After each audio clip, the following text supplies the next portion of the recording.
they are giving you a 66-year-old male. He's having shortness of breath with exertion and at rest for past 5 days. So basically, he's having shortness of breath with any point.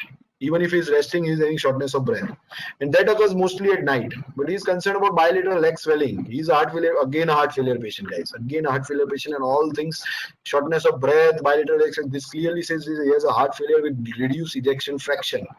His respiratory C is tachypneic. Again, similar presentation. We're getting it. Pulse rate barely palpable. This we don't consider. Blood pressure is low because cardiac output is low, and some sort of murmur, a blowing holosystolic murmur is heard at the apex radiating to left axilla. See, whenever you measure some murmur, whenever, this is the rule of thumb, that whenever the murmur is at apex, always think of mitral valve. Now, if it is a systolic murmur or diastolic murmur, that will differentiate the pathology. If it is systolic, that means when the heart contracts, there is something going on with mitral valve. So what happens during systole? The blood goes from left ventricle to aorta, or if the mitral valve is prolapsed or regurgitating, it will go into left atrium. Getting it? So here the pathology can clearly only be mitral regurgitation, and if it is diastolic murmurs, think reverse and the pathology will become mitral stenosis. Getting it?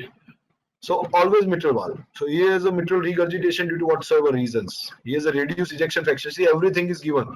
Now they are saying the physician includes an inotropic agent in his current medication. What will likely result from these interventions? Okay, so see, you give an inotrope which will lead to increase in inotropy.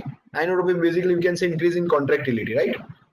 What does contractility mean? I mean, what does increase in contractility mean? Means time of systole, means the heart will immediately contract. This systole won't take much time, it won't go this slowly. It will immediately contract, which will decrease the time of systole duration. Systole, when does systole occur? Between S1 and S2, right? When systole is occurring, there is an S1, and then when its diastole occurs, there is an S2, right? So that's the thing, that systole occurs between S1 and S2. So anything to do with systole will occur between S1 and S2 and not S2 and S1. So there will be a decrease in interval between S1 and S2, not S2 and S1. Okay, so that's the reason our answer becomes option B. Thanks for watching. Please give a thumbs up and subscribe for more.